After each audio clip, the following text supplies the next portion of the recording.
Bagaimana sih sejarah berdirinya Kesultanan Palembang Darussalam tersebut? Pada tahun 1659 di Palembang juga berdiri sebuah kesultanan yang memiliki corak tersendiri dan berbeda dengan kerajaan Palembang sebelumnya, yaitu Kesultanan Palembang Darussalam.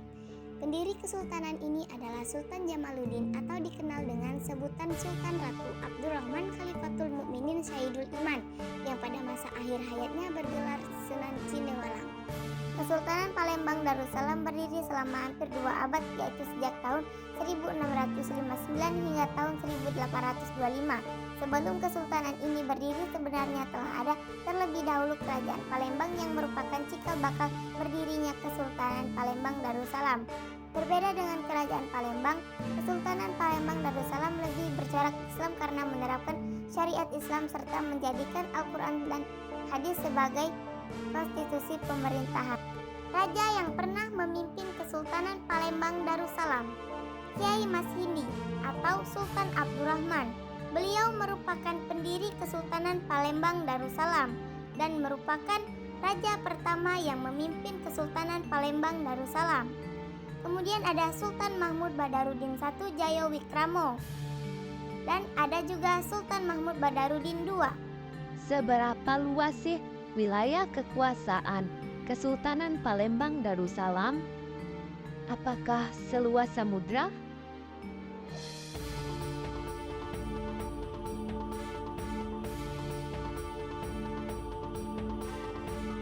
Secara geografis, wilayah Kesultanan Palembang meliputi daerah Batanghari 9 ditambah dengan daerah yang disebut negeri luar.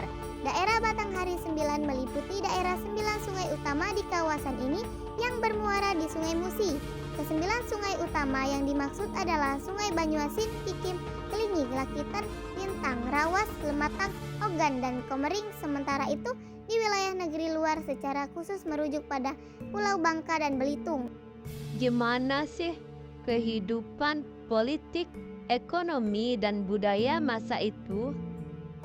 Kesultanan yang pernah berkuasa dari tahun 1659 hingga 1823 merupakan kesultanan terbesar di Sumatera bagian selatan. Daerah kekuasaan Kesultanan Palembang Darussalam sekarang mencakup Provinsi Sumatera Selatan, Provinsi Bengkulu, Provinsi Kepulauan Bangka Belitung, Provinsi Jambi, dan Provinsi Lampung. Situasi di Palembang mengalami naik turun setelah kejatuhan Sriwijaya.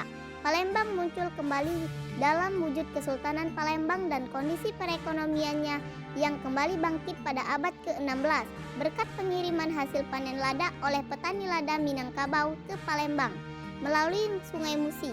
Hal itu berhasil menarik perhatian pembeli lada dari Cina, Portugis, Belanda, dan Inggris. Kehidupan sosial Kesultanan Palembang mencakup tentang 2 hukum yang menyangkut kehidupan sosial masyarakatnya, yaitu 1 hukum adat. Dalam adat ini ada kaidah-kaidah yang tidak memberi akibat hukum. Misalnya kaidah yang menentukan, bahkan jikalau orang mengadakan perayaan perkawinan. 2 hukum Islam mengenai pengaruh diambil dari agama Islam, khususnya di pedalaman. Masa kejayaan Kesultanan Palembang berlangsung pada abad ke-17 dan abad ke-18. Pada masa kejayaannya, Palembang tampil sebagai poros penting dalam jaringan perdagangan di perairan Malaka dan pantai utara Jawa. Penulis Inggris Marsden menggambarkan bahwa Palembang merupakan pelabuhan yang sangat ramai. Banyak kapal berkunjung di pelabuhan ini dari Jawa, Madura, Bali, dan Sulawesi. Beragam komoditas dagang dibawa oleh kapal-kapal tersebut masuk ke Palembang, seperti beras, garam, dan bahan pakaian. Setelah masa kejayaan, tentu ada masa keruntuhan. Apa sih penyebab Kesultanan Palembang Darussalam harus berakhir? Masa keruntuhan Kesultanan Palembang Darussalam yaitu terdiri dari 3 faktor. Yang pertama, penjajahan Belanda. Kehadiran Belanda di wilayah Palembang pada abad ke-17 dan selanjutnya mengakibatkan konflik dan penindasan terhadap kesultanan yang berujung pada berkurangnya otonomi Kesultanan Palembang Darussalam. Kemudian perang di Ponegoro. Perang Diponegoro pada tahun 1825 sampai 1830 yang melibatkan pemberontakan Diponegoro melawan pemerintahan kolonial Belanda di Jawa juga berdampak pada wilayah-wilayah sekitarnya, termasuk Palembang. Perang ini melemahkan otoritas kesultanan. Yang terakhir yaitu pemberontakan. Di dalam kesultanan, adanya perpecahan dan pemberontakan di dalam kesultanan Palembang Darussalam juga berpengaruh terhadap stabilitas dan kesatuan kesultanan. Peninggalan Kesultanan Palembang Darussalam.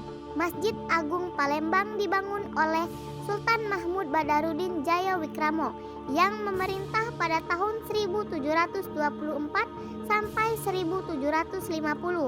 Peletakan batu pertama yang dilakukan pada tanggal 15 September 1738.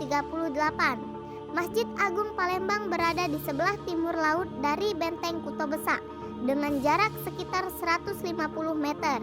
Lokasi bangunannya terletak di pulau karena dikelilingi sungai, yaitu sebelah selatan Sungai Musi, sebelah barat Sungai Sekanak, sebelah timur Sungai Tengkuruk, dan sebelah utara Sungai Kapuran.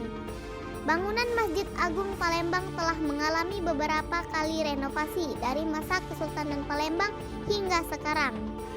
Kemudian ada Benteng Kuto Besak. Benteng Kuto Besak terletak di tepi Sungai Musi, dibangun oleh Sultan Mahmud Badarudin bin Susuhanan Ahmad Najamuddin Adi Kusumo yang memerintah pada tahun 1776 sampai 1803. Benteng Kuto Besak adalah keraton keempat dari Kesultanan Palembang yang dibangun pada hari Minggu tanggal 15 Jumadil Awal 1193 Hijriah atau 1772 Masehi dan diresmikan pada hari Senin tanggal 23 Sa'ban 1211 Hijriah atau tanggal 23 Februari 1790.